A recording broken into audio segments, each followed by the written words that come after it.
Hello friends,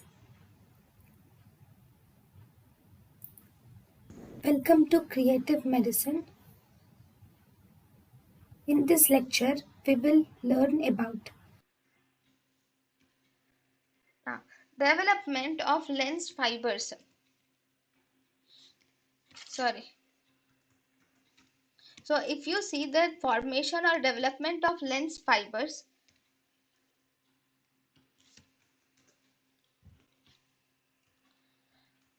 actually lens is a cavity. Okay, this is first there is formation of lens vesicle is seen here. So this lens vesicle is surrounded by anterior wall and posterior wall, and it has cubical cells all around. So in the posterior wall, the cubical cells which are there, they become elongated and they form cuboidal cells, columnar cells. So these cubical cells in the anteriorly we have cuboidal cells, and most posteriorly there is formation of columnar cells. These columnar cells will become the lens fibers later.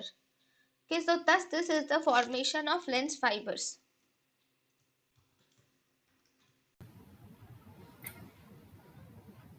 thank you and thank you for watching.